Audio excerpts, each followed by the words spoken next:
morning, everyone. We're going to begin our program.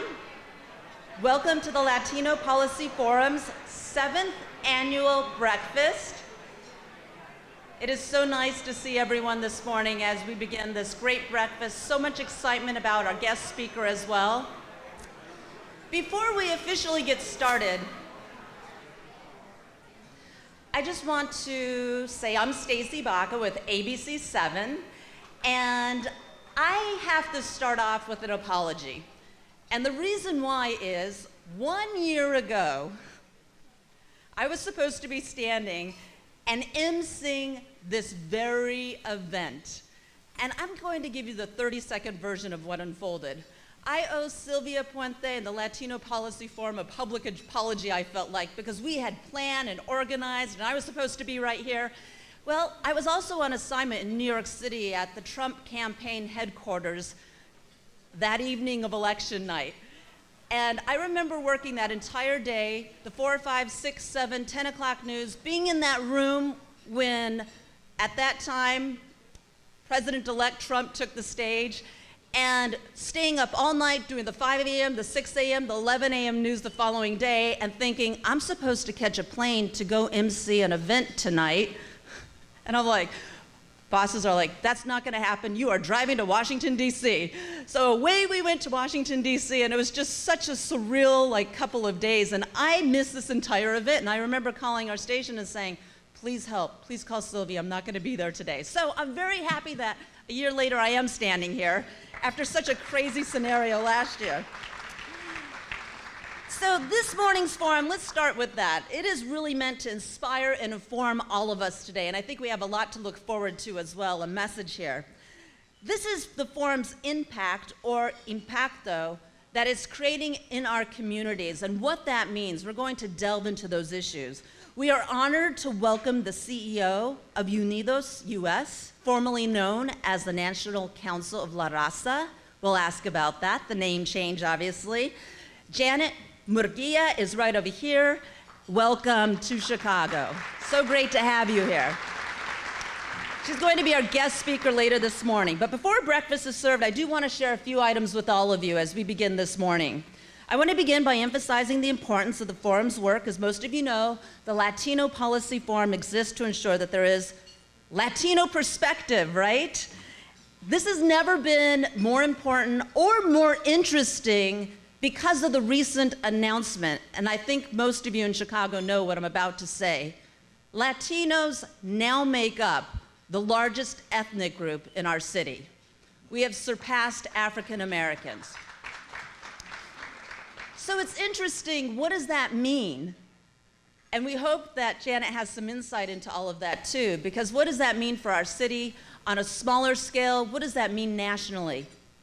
The Forum is one of the very few organizations in the country that works at the policy level to reduce the gap between growth in the Latino community and access that Latinos need to key services, advancement opportunities, a chance to move forward. The Forum has made remarkable strides, but there continues to be much work that still needs to be done.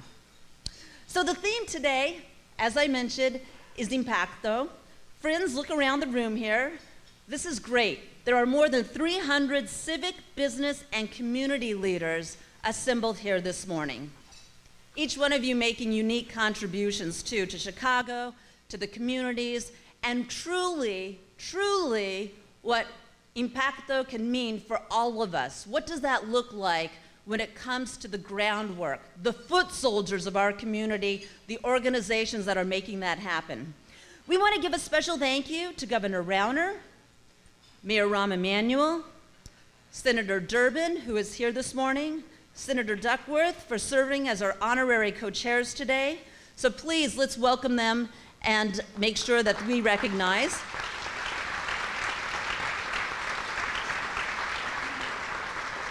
I'd also like to take a moment to recognize the dignitaries and the elected officials who are with us. As I mentioned, Senator Dick Durbin was joining us this morning, making his way around the room right over here. Thank you, Senator. We also have Senator Cristina Castro at table 19,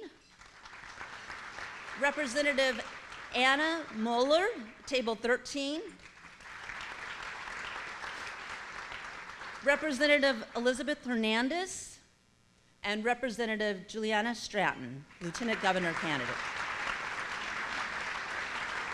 Now, on the candidate side, I just mentioned one, but others are here as well. Gubernatorial candidate Chris Kennedy is at table 17 this morning.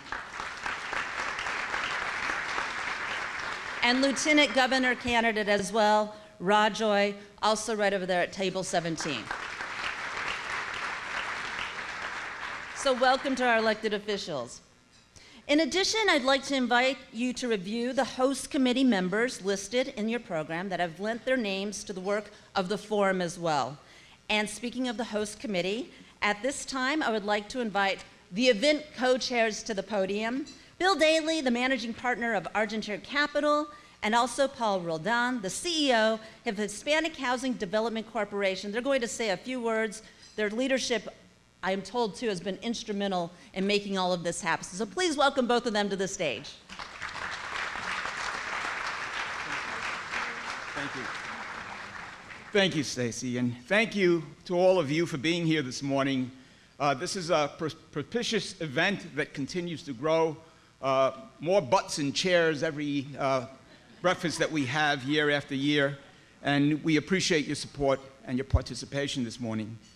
Well, the goals of Latinos on the Move is to inform civic and corporate representatives about the community's growth, its relevance, its potential impact on social, economic, and political scene. As a member of the Latino Policy Forum for what seems like half a century now, it's probably just a few years less than that, I'm proud of the work that we've done over the years. It's been a collective accomplishment in the areas of housing, immigration, and education. And I also know there continues to be a growing need for the forum's work and advocacy across the state. As Stacy mentioned earlier, Latinos now constitute the second largest minority group in the city. Virtually a third of the city is now Hispanic. And we can only continue to do this sort of work with your support and continued participation in our programs.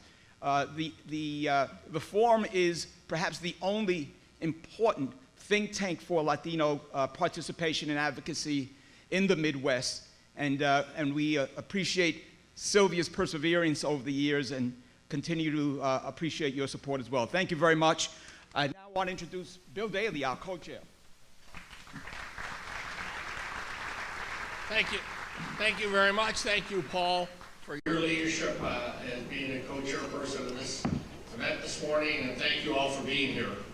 When Sylvia asked me if I would help with this year's event, I obviously didn't hesitate to say yes. Maybe because it's hard to say no to Sylvia about anything, to be frank with her, when she asks you. But I'm very happy to have had a partner as co-chair as Paul for his strong leadership around this event this morning. I'd like to start by congratulating Sylvia and the forum leadership for its important work on behalf of Latinos all around Illinois. I also want to congratulate my friend King Harris for being honored with the Champion of Change Award this year. We all know how active he has been with the forum and in general supporting the Latino community and supporting so many efforts in this great city for making this a better city and making the lives of people in this city better each day. He and his extended family, he and Karen and their whole family, probably have done as much for this city and for the people in this city who are not as fortunate as many of us, as anybody in the history of this city. So congratulations, King, for being honored this morning. As you all know, the work of the forum is possible thanks to many of the funders, sponsors, and committed donors. I'd like to thank our event sponsors who are in the room today and displayed on the screen. Each of you has made a powerful impact by investing in the significant work of the Latino Policy Forum. In particular, I want to acknowledge the game changer and champion level sponsors, PNC, Allstate, Chicago Tribune Foundation, the Crown Family, First American Bank, and Northwestern Mutual. These sponsors' logos are displayed on the screen behind me. So please join me in giving all of our sponsors, and if you get a chance, look through the program this morning and look at the sponsors and the funders of today's event and of the forum, and support them. Stay strong with them because they make this not only breakfast but the forum sponsible. So please join me in giving all of our sponsors a round of applause. Thank you very much and enjoy this morning. At this time, I would like to introduce this year's Changemakers sponsor, Scott Swanson, and he is the president of PNC Bank, Illinois. Mr. Swanson? All right, well, good morning, everyone, and thank you, Stacy. Well, on behalf of my almost 3,000 fellow colleagues in the Chicagoland area, we certainly are proud to have an opportunity to be the game changer sponsor of the Latino Policy Forum for now the third year in a row. We really are also very honored to be, or have the opportunity to continue to support the Abriendo Puertas, or the Opening Doors program, and the important work that is being done to engage families and provide the tools needed in preparing preschoolers to be ready for kindergarten. You know, this bilingual program, which addresses the important needs of early learning and brain development and reinforces that parents are their child's first teacher at these very critical stages of a child's development. And I think what's really truly amazing and a wonderful accomplishment is that to date, over 2,000 families have been engaged and impacted by this program. So congratulations on that. We also have gotten wonderful feedback from the parents and the caregivers of children who do realize how very important it is to be engaged with their children and the tools and skills that they can engage with in their children to really ensure that they are prepared for a very successful launch into both their academic and success in their futures. So at PNC, we have always been very committed to early childhood education, realizing the impact that it has. And so we are investing in neighborhoods throughout the Chicagoland area and will continue to do so. And I think it is programs like Abriendo Puertas that are really critical to ensuring that our youngest generation of Chicagoans and children in this region have a more successful future. So we do want to continue to open the doors for children throughout our communities. And Sylvia, certainly a special thanks to you and your leadership. We really are honored to be associated with this program, and obviously with the organization. This really is always a very, very exciting event to be a part of. You come into the room, just this assembly of incredible leaders who are doing very, very important things to ensure a brighter future for our community. It really is always inspiring, so wonderful, and thank you again for your leadership. So thank you again. So at this time, I would like to welcome Pastor Reverend Ruben Cruz to deliver the invocation. He is with the First Spanish Christian Church, considered a pioneer in Chicago's Latino community too, the emerging part of it, for over 3 decades now. He was inducted as the first lifetime member of the Lincoln Academy of Illinois, a society that recognizes outstanding achievements of Latino leadership. So, for the invocation, please help me welcome Reverend Cruz.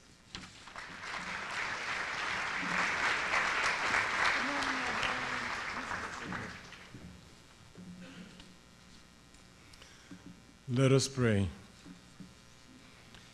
Dear Lord, this past summer we have experienced a mind-bending litany of natural disasters like Hurricane Harvey that swamped Houston. Then Mexico experienced a massive earthquake. Simultaneously, Hurricane Irma was pummeling the Caribbean and then Florida. And Heavenly Father, as if that was not enough, right after Irma came María, que casi ha destruido la isla del encanto, las Islas Vírgenes y las Antillas Menores del Caribe. And oh God, what about the fires in California? When we face so much destruction of the kind that has created so much havoc in the countries that we have migrated from, eso casi nos hace que nos olvidemos de nuestros problemas en nuestra ciudad, en nuestros barrios, en nuestro medio. Pero en esta mañana hacemos una pausa. Sí, Padre, hacemos una pausa. We pause, our Lord, to give you thanks for the Latino Policy Forum, the only organization in the Chicago area that helps to build the power, influence, and leadership of our Hispanic community. We also thank you for the staff, the volunteers, and the friends of this organization that give of their time and effort to make this institution what it is today. The accomplishments de este organismo are many, and they could have not been reached si no fuera por vidas como Silvia Puente, su directora ejecutiva, y su maravilloso equipo de trabajadores que se desviven en sus esfuerzos para obtener los logros que han obtenido. We thank you for the blessings of volunteers, of friends like Paul Roldan and Bill Daly, and Sol Flores, the Latino Policy Forum president, que bondadosamente dan de su tiempo y junto a otras amistades e instituciones financieras contribuyen económicamente para que esta gran labor siga hacia adelante. Finally, join and knit us together by your grace, that our endeavor, being grounded in love, may flourish through the gifted contribution of all those present here today. Bless this food we are about to eat, in the name of the Father, the Son, and the Holy Spirit. Amen. Continuing on with our program, hope everyone is enjoying it. I'd also like to welcome other elected officials who've arrived since last time we spoke. Senator Omar Aquino and Cook County Commissioner Jesus Chuy Garcia. They are here in the room, so we'd like to welcome them.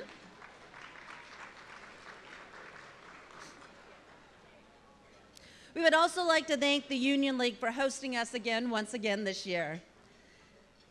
As we move on to the next portion of our program, I would like to invite Maria Biccelli, President of Maria Biccelli Associates, to the podium to introduce this year's Champion of Change honoree.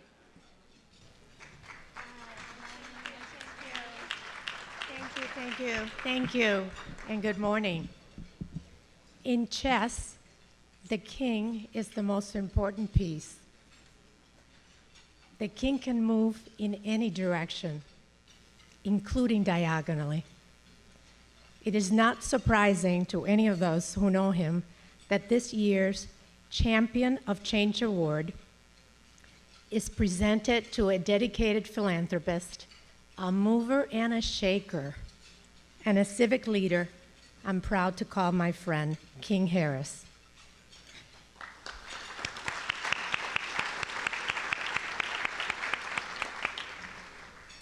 King and I served together on the board of the Chicago Community Trust. And from the first meeting that we attended together, I knew how deeply he felt about the community, how well he knew our needs. It was clear that he would be our strong advocate. I cannot tell you how wonderful it was to have a non-Latino on the board who was our advocate and our champion. King is compassionate, he listens, he's still learning. He knows that there's an equality and balance in our society. He wants to make a difference, and he wants to make a difference now. He's a doer. He works to make access and opportunities available. It is not surprising that King was one of the first champions of the Latino Policy Forum's housing initiative. By supporting the forum, he knows that he is empowering the organization to be a champion on behalf of others. Let's watch this video as others talk about his philanthropy, his generous heart, and what a solid human being he is. He's an optimist, he's a glass half full kind of guy, and when he's confronted with a problem, his reaction is, well, how do we solve it?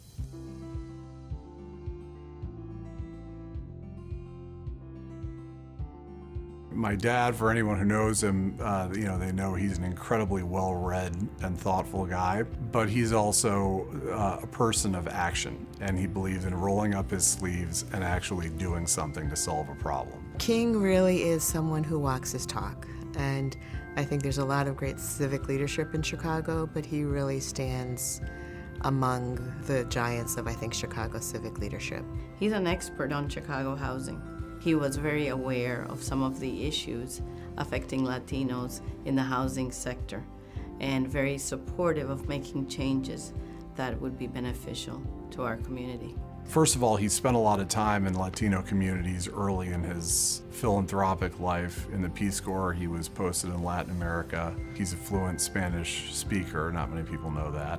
But I think a lot of my dad's philanthropy and service has also been geared around access and opportunity for people who don't have it. He is a champion. He does deserve this award. King knows what he does. I don't think that he particularly seeks the recognition, but he should be recognized. One, for his deep understanding of our community, and number two, he's willing to support with his resources our advancement. So King, on behalf of the Latino Policy Forum, I thank you for your leadership, for your vision, for your advice and counsel all these years.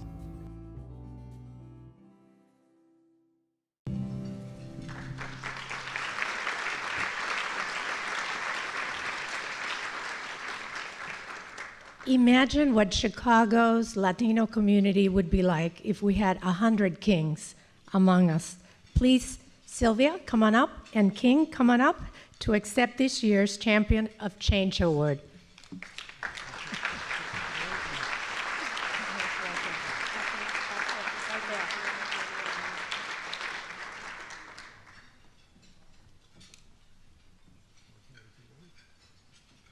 I guess we're waiting for a photo op. Thank you. Thank you.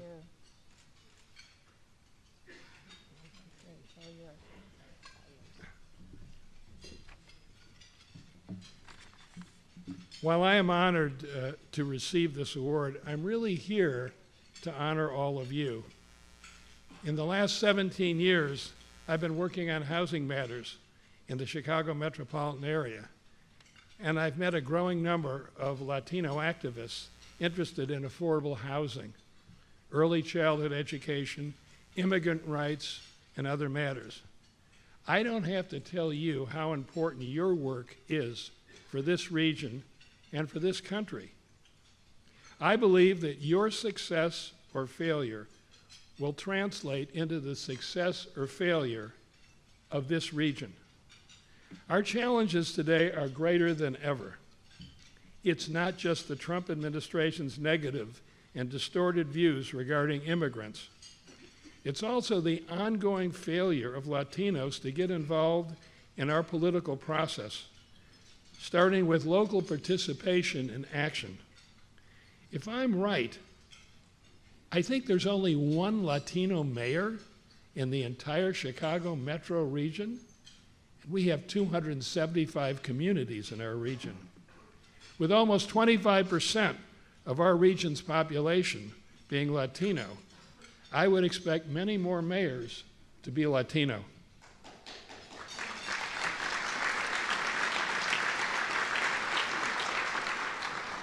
One thing I learned almost 50 years ago from Chilean Christian Democrats, and what did I learn? La comunidad organizada tiene la palabra.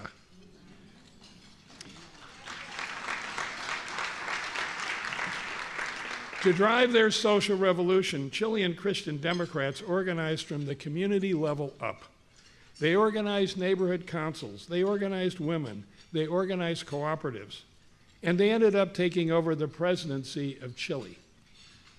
I have suggested that Latino leaders in our region go to Chile and learn how to organize.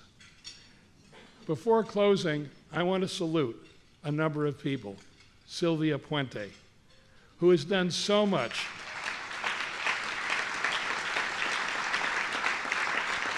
Who has done so much for our region in so many areas.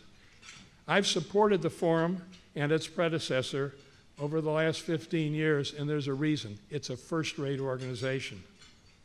I also want to thank Maria Bocelli and Adela Cepeda, my comrades in arms at the Chicago Community Trust, for many years. They were always champions of change at the Trust. I also want to thank Bill Daley and Paul Rodin for hosting today's breakfast. Thank you very much. It's an honor to be with all of you.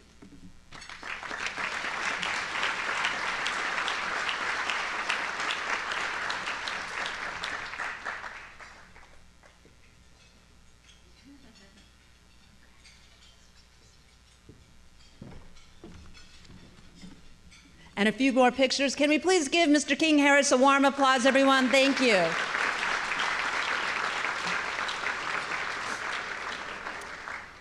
And as they continue their photo shoot, there we go. Let's go ahead and draw your attention, please, to the screen.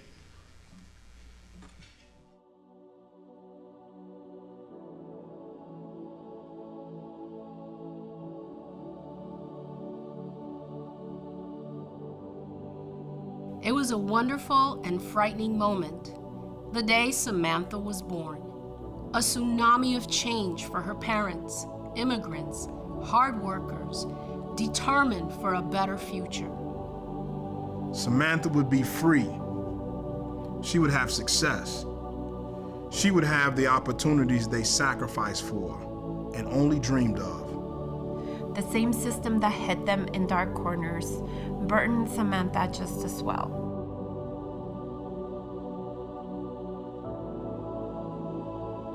Instinctively, they knew that these were the most important years.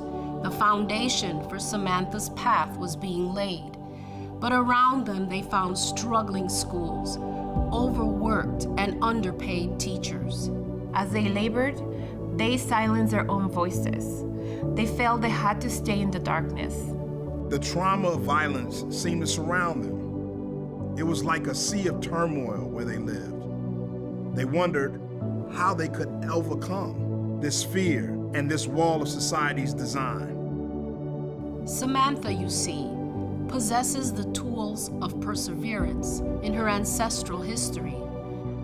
But we as parents, as educators, as advocates, as activists, the whole community unified, we are the burning fire that can help her defeat injustice. She will not stand for division. And she will not tolerate hate. She will not accept cynicism, apathy. She will stand on her shoulders. A unified force. A family. A village. Lovingly raising every child. For this culminating moment, we lift our voices. We come together. Forward. Committed to working together. The Latino Policy Forum led the effort to secure $38 million additional to funding for English learners across the state, making a significant impact on the lives of students. Through the Multicultural Leadership Academy, Latino Policy Forum has enhanced my ability to impact immigrant workers seeking a dignified workplace. Through the Multicultural Leadership Academy, the Latino Policy Forum is fostering impact in Illinois by bridging together the Latino and Black communities to create relationships and to build trust. And only with this trust will we be able to act as a unified voice.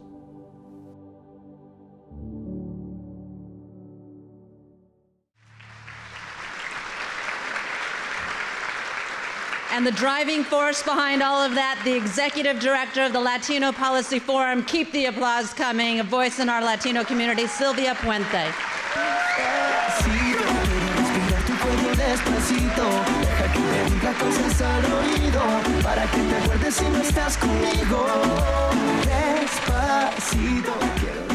How many of you know that song? How many of you have heard it?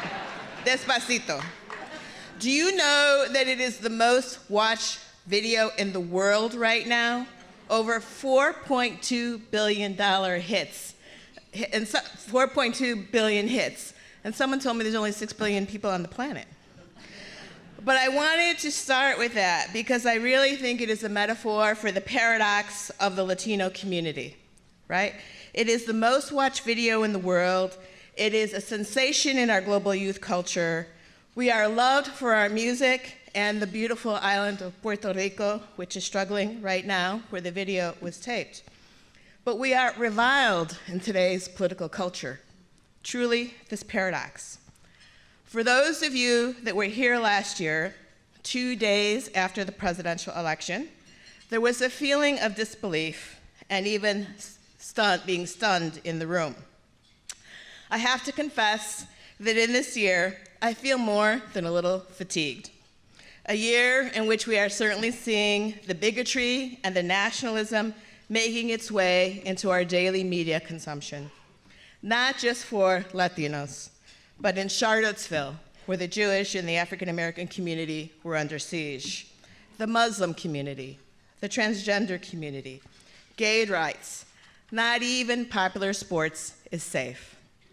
We've seen the dismantling of the Affordable Care Act, education, NAFTA, the environment, and many of our civil rights. And I won't go on and on. But we also know that there is a climate of fear that is too pervasive in the Latino community. This fear is really palpable. It translates into a decrease in business of 26th Street by up to 25%. It translates into parents who are afraid to show up at their children's school. It translates into the fear of the little girl in an early education center who's crying because her parents are late and she's afraid they might not be there for her anymore. There is a widespread fear of the indiscriminate deportations and the shattering of families. And yes, I get very emotional about this. However, I am very heartened by the many protests and the acts of civil disobedience that have come together that have involved activists and regular folks, many who have never been to a protest before. I remember going to some of the marches that spontaneously erupted and asking people, and it was their first act of protest. Their tenacity and speaking out gives me strength and hope. Like many of you, I have been asking, what can we do? And I'm sure, like many of you, where I feel hopeless and overwhelmed. How did this shift in the political environment that we are in and the decisions that are negatively impacting our community come to be? I have been thinking a lot lately about the serenity prayer. God, give me the serenity to accept the things I cannot change, the courage to change the things that I can, and the wisdom to know the difference. So let me share a few of the examples of what the Forum has been able to change this year, not alone, but in partnership and community with many of you in the room and with many advocates around the state. We started in 2017 by creating a page on our website called Impacto to better inform leaders and the public about policies being handed down from Washington and Springfield. Our intent with Impacto is to encourage civic engagement. At Impacto, you can find real news, you can find the policy positions of ally organizations, and you can find opportunities for you to advocate. Your advocacy and your phone calls will be critical as we gear up for the debate that will ultimately unfold very soon around the DREAM Act. And we thank our champion, Senator Durbin, for really being in the leadership of that. Please go to our Impacto page, Latino Policy Forum, and sign up for our alerts so you can remain updated on the issue. Your phone calls can and will make a difference. Locally, I am proud of what we have been able to change here in Illinois. The Forum has played a major role in protecting the interests of Latino children in public schools by contributing to school funding reform. And as you heard in the video, many of those districts that will be positively impacted are suburban school districts where we have large Latino student populations. Specifically, we worked on the provisions of the bill that will allocate an additional $38 million for English language learners in the state of Illinois, which is a 60% increase. And we made sure that there was language to say this must be tied to the student. So it's just not additional dollars for schools, it's how is it going to get back into the classroom. And one of our champions on that, Representative Hernandez, is here today. This accomplishment is combined with the fact that virtually all of the recommendations on bilingual education were adopted into the Illinois Plan for the Every Student Succeed Act. The Illinois State Board of Education took virtually all of our recommendations word for word. This is so important because all schools must now report on the academic progress of English language learners as a result of the new federal law. So English language learners have moved from the margins to the mainstream, and the forum's recommendations will guide these efforts towards a quality education for all of our children. We also initiated and successfully advocated for wide bipartisan support of the Illinois Data Bill, House Bill 3131. It was signed into law and enables advocates to monitor Latino access, inclusion, and equity in the provision of services provided by the Illinois Department of Human Services. We now have the data to know whether or not there's equitable investment.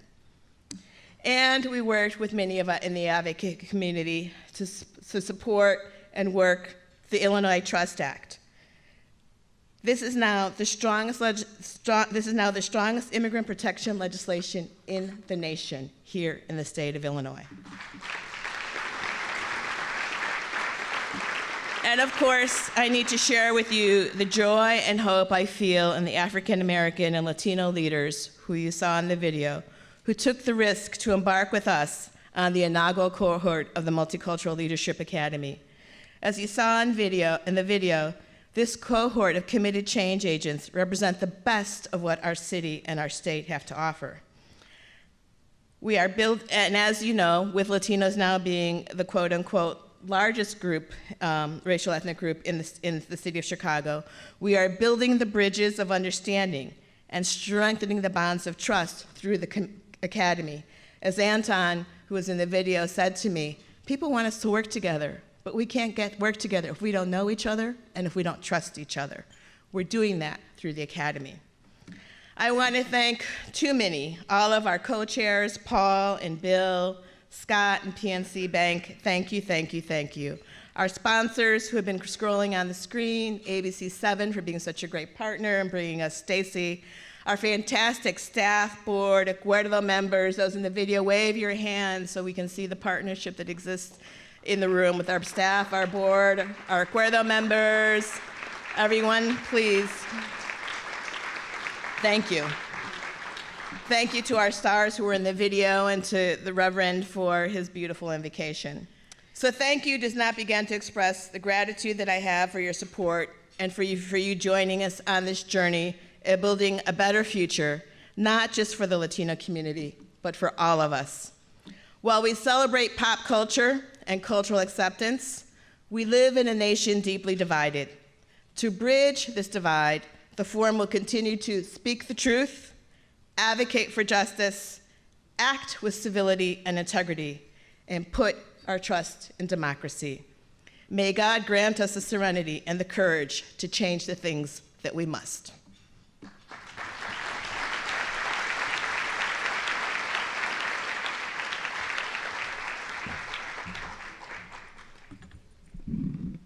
Appropriate with that prayer sometimes, yes? As someone who has experienced the promise of the American dream firsthand, Janet Murguia has devoted her career in service to opening the door to that dream to millions of American families, too. And as a key figure among this generation's leaders in the Latino community, she continues this mission as president and CEO of UnidosUS, previously known, as most of us remember it and know it as the National Council of La Raza, the largest Hispanic civil rights organization in the U.S. Since 2005, she has sought to strengthen UnidosUS work and enhance its record of impact as a vital American institution. Janet has also worked to amplify the Latino voice on issues impacting the Hispanic community. Items Sylvia is talking about: education, healthcare, immigration, civil rights, the economy. Mrs. Murguia has been recognized on numerous occasions for her work. She has been selected twice as one of Washington's magazine's 100 Most Powerful Women in Washington, the Washingtonian. and as one of the nonprofit Times powerful and influenced top 50 leaders as well. Prior to UnidosUS, she has worked at the White House, ultimately serving as Deputy Assistant to President Clinton. Also Executive Vice Chancellor for University Relations at the University of Kansas.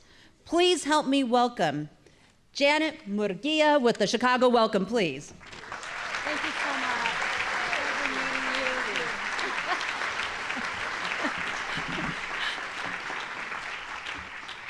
Good morning, buenos dias. What a pleasure to be here this morning and to see so many wonderful people who obviously care about the important work of the Latino Policy Forum. For us, this is a real opportunity to create visibility and to show off the incredible work of this great organization. It really is a privilege to be here with you all and celebrate this respected organization that has done so much to give Latinos and Latinas a voice in the city and this state. I want to thank a couple of folks and acknowledge a couple of folks because as someone, myself, who leads the largest Latino civil rights and advocacy organization in the country, now in our 49th year, counting down to our 50th year as an American institution, you don't do that alone. And you don't carry out a mission, which is to improve opportunities for everyone, including the Latino community, and to open the doors to the American dream, and to create social, political, and economic empowerment. You don't do that alone. I'm privileged to be part of a wonderful organization that is connected to a network of nearly 300 community-based organizations like the Policy Forum. For me, the support of a strong board matters a lot, and I'm proud that today with us is the board chair of UnidosUS, someone who hails from Nashville, Tennessee, and has been a great leader working there to bring communities together, Renata Soto. Renata, thank you for being here. But wait, there's more. We have some great Chicagoans on this wonderful board, and I'm pleased to acknowledge Juan Salgado. Some of you may know him. He is a great, great asset to us, a great leader on our board.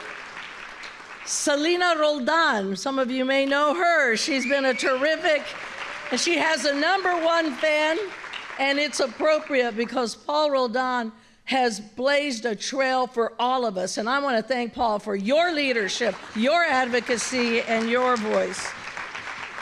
Maria Pesquera just rotated off our board. Thank you, Maria. We have so many wonderful connections to this great city.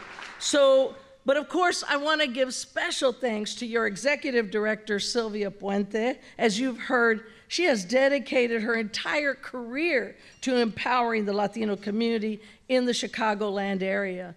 The Forum is one of UnidosUS's most dynamic affiliates. I mentioned that we have nearly 300 community-based organizations serving communities that make up our network and focus on the Latino community but serve all.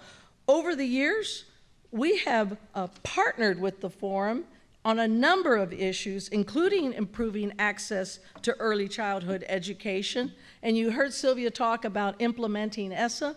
Well, at the national level, we worked to create the provisions, UnidosUS, in partnership with others, but we led the effort to create the provisions in the federal bill that would make sure that there was a guarantee for accountability for state plans and had to demonstrate how they were serving and advancing English language learners. So when we can connect our work across the country and at the national level and see that lifted up state by state with important organizations like this one, we know that we're onto something. We're seeing the impact of that work, and when we're impacting the opportunity for our children as students to succeed, we're getting it right. So we want to encourage and continue to work in these partnerships.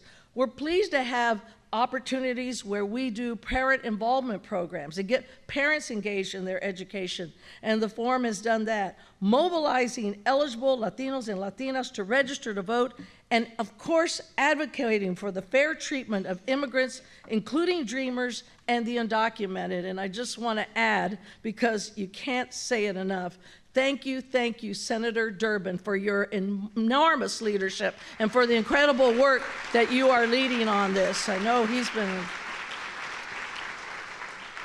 So we've seen that advocacy in action, and advocacy now more than ever is essential.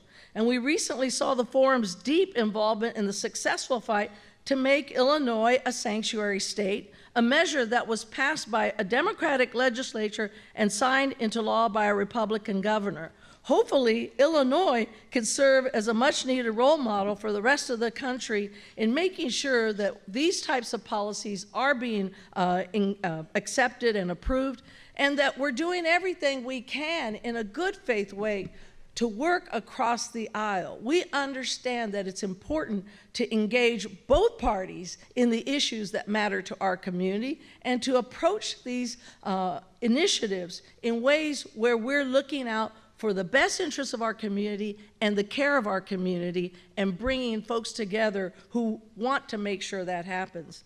I'm also impressed by how much the forum's work brings people together.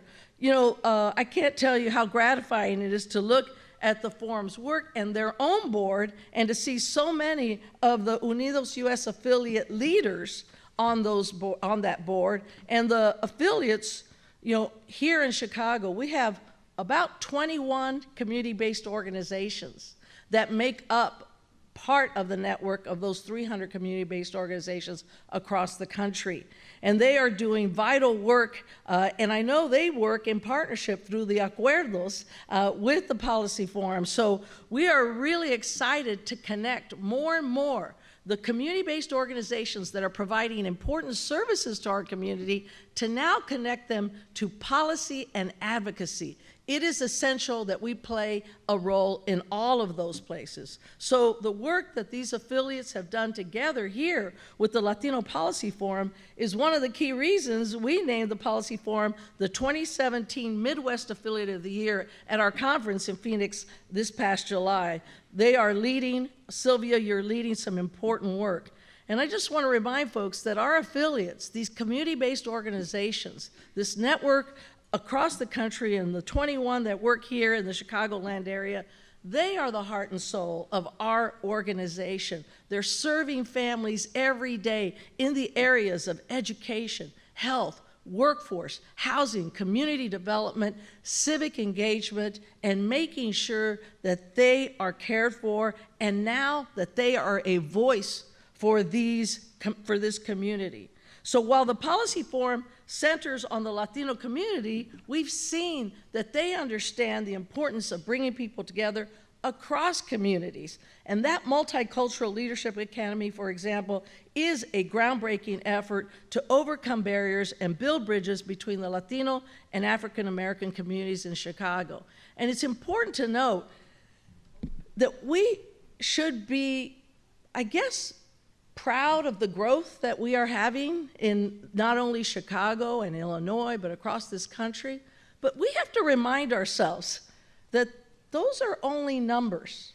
They're only statistics if we don't make sure we leverage them into political influence, into economic power. Only when we do that will we make the true transformation for our community and our country. And I want to make sure I point out that we should not look at this growth as a game of who has more power. We need to look across communities. And sometimes I think the way that these statistics are put out there, it's that we're competing with each other. We are not competing with each other. We have more that brings us together with the African American community and other communities than divides us. We have more at stake in making sure that we are working together to get our common goals, our common objectives.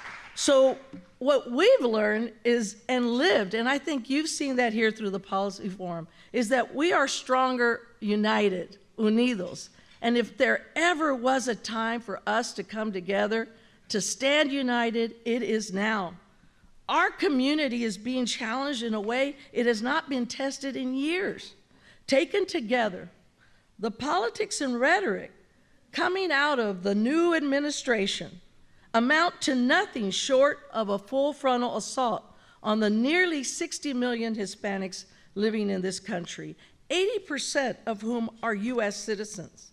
Taken together, they represent a design campaign to demean, disempower, and impoverish Latinos, and in some ways, even to physically separate us from our families and from American society. Forces inside this administration and out are attempting to demonize us, turn our neighborhoods into police states, curtail our ability to vote, and threaten our access to health care and the social safety net. It's hard to mistake their intent.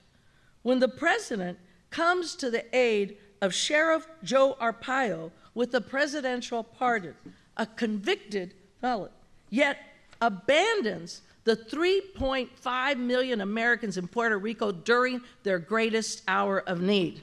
This is not right. This is wrong. And just look at what this administration is doing in the name of defending our borders, no matter how you spin it. Deporting 11 million human beings, mostly of Hispanic descent, is the largest forced ethnic relocation program in modern American history. Deportations of non-criminals have accelerated while millions of American children who have at least one undocumented parent are at risk of being orphaned and their families forced into destitution. Dreamers who were brought to this country as children and now have temporary legal status are threatened with deportation to countries they can barely remember. And now the government is seeking to turn temporary protected status holders lawfully present in the US and making important economic contributions into undocumented immigrants. Our country is better than this. We have to be better than this. For months, UnidosUS and our affiliates have pushed back to protect and defend our community. We have fought back on the national, state, and local level. On the national level, we have successfully prevented the repeal of ACA. It was by one vote, but everyone in our network pitching in helped to make a difference. We prevented funding for the president's mass deportation force so far, and we've blocked appropriations for the president's wall. There are ways we can stop this madness, and we have been successful in blocking deep cuts in the social safety net. And we are also going on the offensive to not only defend, but advance our community. As I mentioned, you here in Illinois fought for legislation that seeks to welcome, not demonize immigrants. It is possible.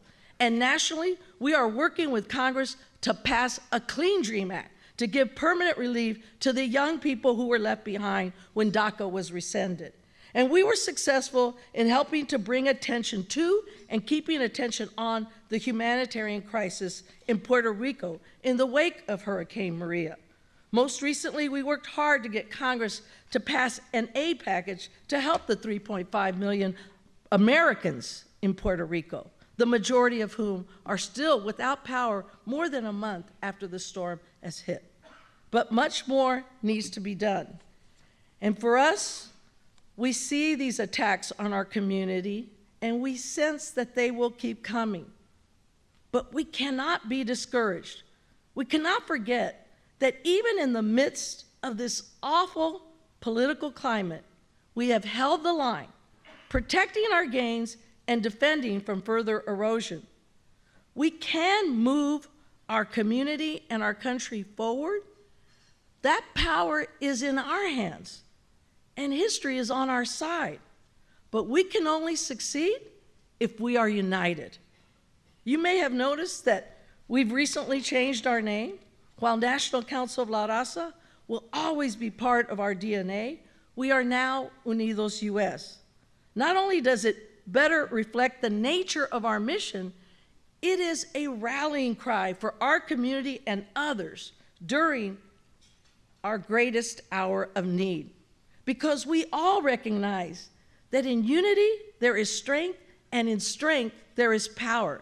Together we are more effective in battling those who would take away our rights, our freedoms, and our dignity.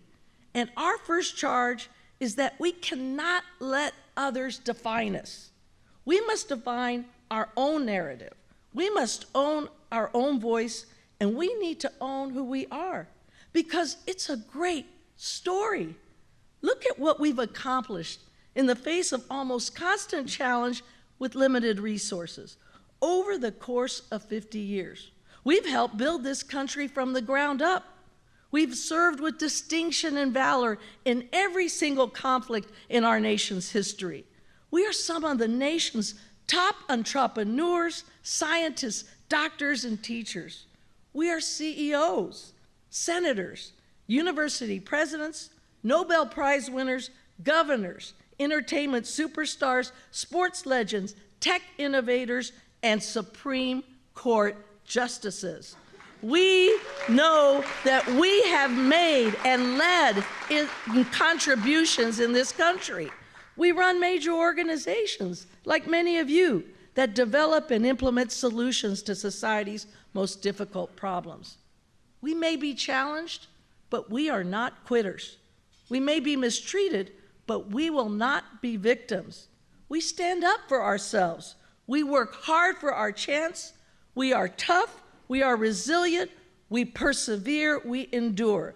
And no one, no matter how high an office they hold, can deny us our dreams. I know there are so many examples right in this room of such perseverance and tenacity. So each of us can and must play our part. Start by getting everyone you know engaged in our democracy.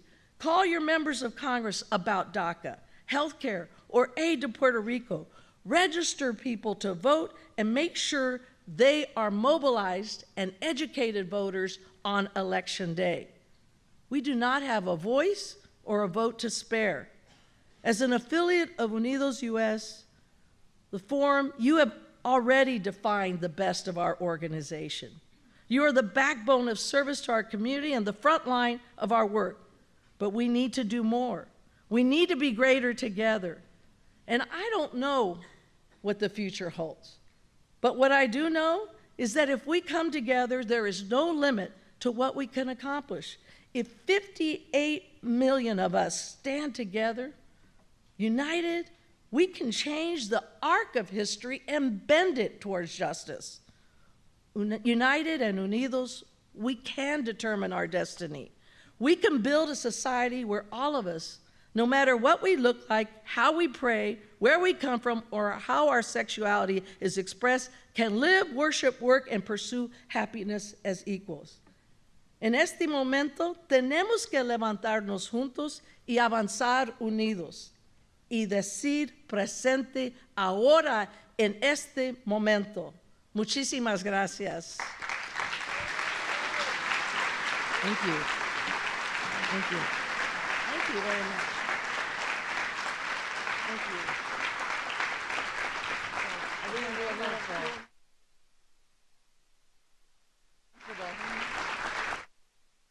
Thank you. Thank you.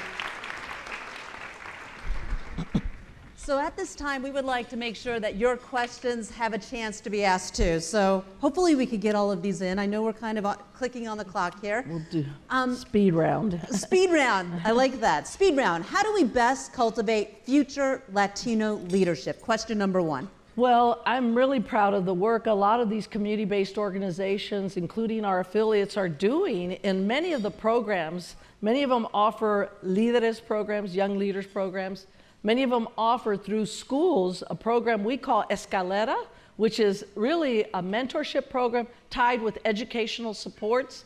There are so many of our young people who really are looking for mentors and people to help. And our organizations at the local level can be really available to do that. So many of these organizations have youth programs, and that's really important. But more importantly, we have to make sure we're talking and engaging our youth. You know, the way people get information today is very different and changing. And conversations with our children and with students and others to kind of make sure you're fleshing out how are they seeing things. Is it really in the way that necessarily is the truth, or certain ways the media is sort of relaying that information? So there's a number of different ways, but I have very, very great confidence in the fact that our young people are very curious. And we've seen an example through the Dreamers of how they are courageous too. They're willing to take a stand for their families, not just for themselves. And so we want to continue to encourage that and really build that culture of leadership within them. Since you're addressing that, I'm going to jump to the third question here, your view of the DREAM Act. Well, the DREAM Act is something that's incredibly essential. We're fighting right now alongside with Senator Durbin and others to make sure that we can get a clean DREAM Act. Right now, there's a lot of talk about some folks trying to negotiate away key elements of the DREAM Act, or in exchange for militarization of our border, or perhaps putting the very parents of these dreamers at risk with that appropriations or funding for this mass deportation force.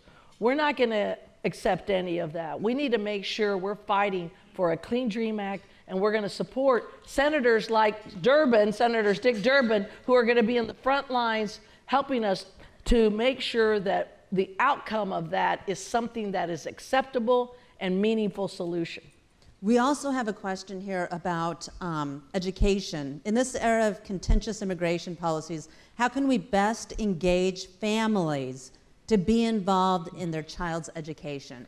Well, I'll tell you what, it's so important. What we've seen is that when parents are involved, the educational attainment success for the students grows exponentially. And again, many of the organizations, the affiliates that are part of our network and others are offering parental engagement programs. And these are programs where the parents can not only learn about what their children are learning and how to track their success within the schools, but we've had some of these programs grow in a way where these parents end up not only being so informed that they can help support their kids, they can also grow their own educational opportunities, and they're encouraged to do that. But more importantly, they end up running for PTA president, and some have been even elected to local school boards. So it's really important for parents to know that, first of all, they can get help in doing that, and they can be supported, and to make sure that they know that at the end of that, their child's interest is what is at stake here. So these parental engagement programs are really fantastic, and we really are trying to scale more of them and get funding to do that. And we've done that in partnership with a number of partners, both in the public and the private sector. You're doing great on the speed round, I might add. So this is the last question from the crowd here. I have 100 of my own follow-ups, but let's see. Let's go with this one. How do we improve political access for the Latino community? Well, there's a good story to be told, but we're not done. We have a long process ahead of us, and I think some people are impatient. We should be impatient. We want and sense the need for urgency to make change, but we have to understand, and maybe we see it in other communities.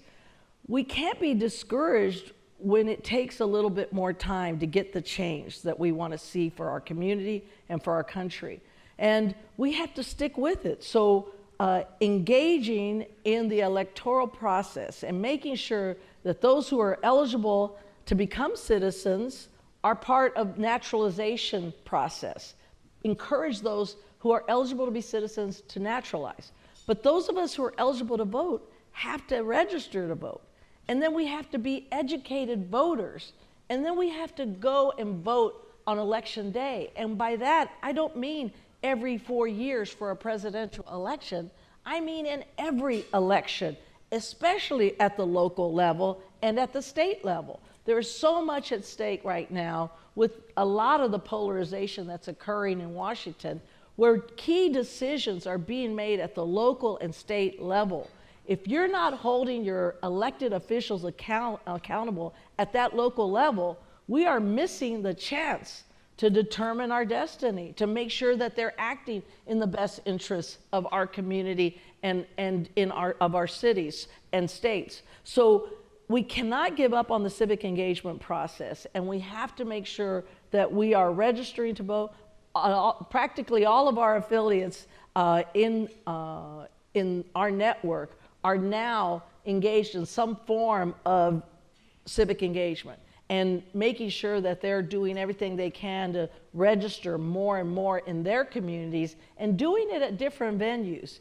And for us, a lot of our community-based organizations, nonprofits, they sometimes shy away from this because they think it's political. But the fact is it's part of our democracy, and it's part of our empowerment and using those levers that are available to us to advance our community and our voice. So we need to make sure that we are encouraging everyone who is eligible to vote and finding the resources to invest in that, because it can still be expensive for someone who wants to become a citizen to pay the fees. It can still be expensive to do voter registration campaigns. But we need to make sure that that desire is rooted out of community, and then we can do our part at the national level to invest in those efforts. But we cannot give up on the fact that we haven't seen the change we want for ourselves or for our country. In fact, we're coming close in the sense that we've seen the numbers increase of voter turnout in our community. But we can't be satisfied with incremental increases. We've got to see greater strides in those increases in the years to come. And the numbers are on our side. But again, we will be statistics showing growth, but not an increase of power and influence unless we connect it to civic engagement and voter engagement. On that, last question here, and I know we're running out of time, but I'm interested to hear your viewpoint too, now that Latinos in Chicago are the largest ethnic minority, surpassing African Americans. And I think you slightly addressed this in your comments of having this more of a unified approach, and what Sylvia's work already is doing at the Latino Policy Forum, and actually bringing Latinos and African Americans together. What is the best way to move forward from here when you're in a situation like this and there's an allocation of resources, there's city government contracts, there's so many things tied to African Americans, Latinos in a city like ours? Sure. Well, I would just tell you first, at the national level, we work very closely with our national organizations in the African American community.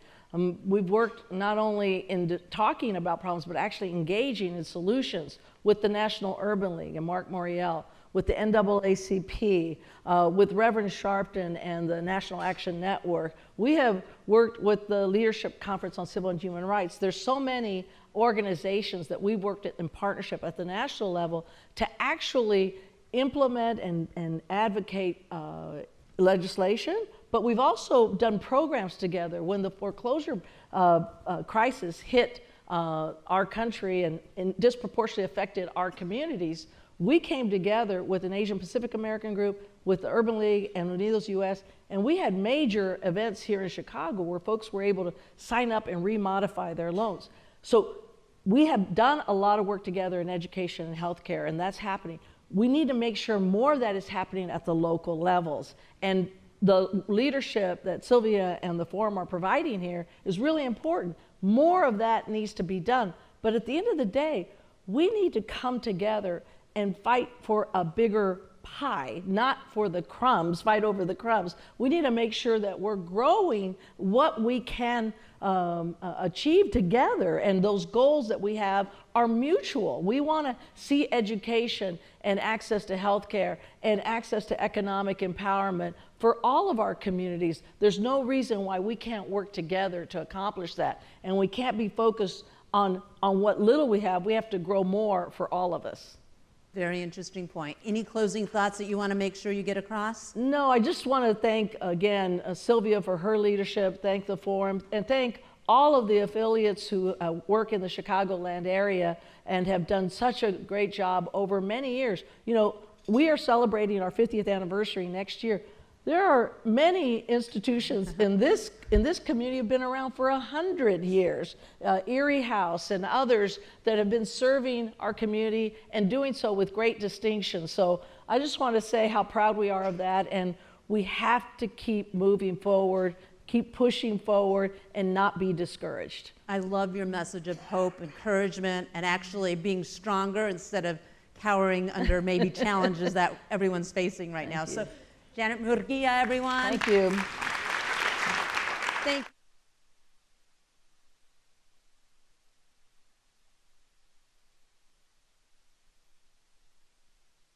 And at this time, I would also like to welcome Reverend Patty Novick to the stage to share some final thoughts with all of us.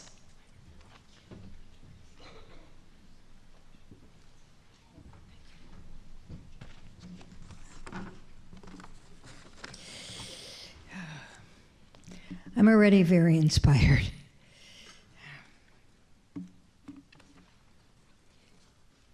We're gathered here with many differences. We look around, and some of these differences are obvious. We listen to each other and meet each other, and more differences become apparent. We will leave here and go back to our different jobs, our different communities, our different personal goals, hopes, and dreams, different worlds in many, many ways.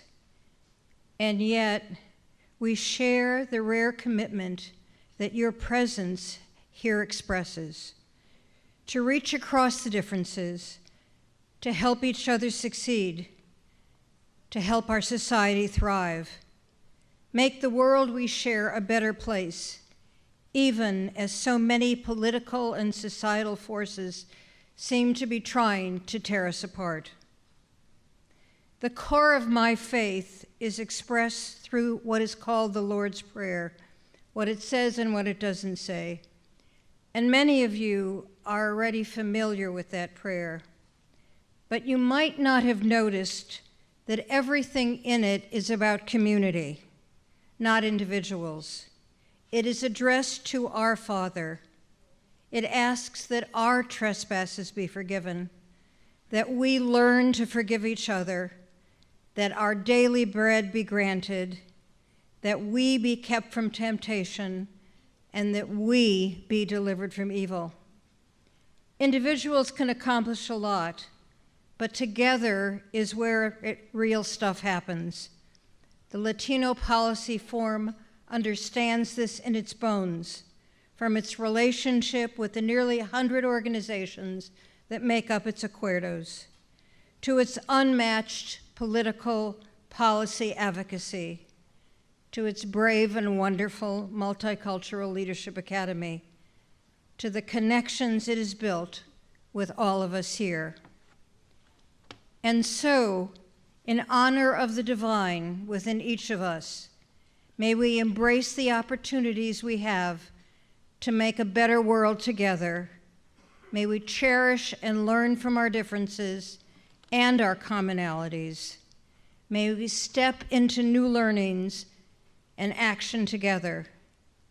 When it's time to look back on our lives, may we be able to recall a time when we all helped each other across whatever might have seemed to divide us, to become more of the best of what we could be. Thank you. Amen. Thank you so much for being part of the Latino Policy Forum's breakfast this morning. Thank you.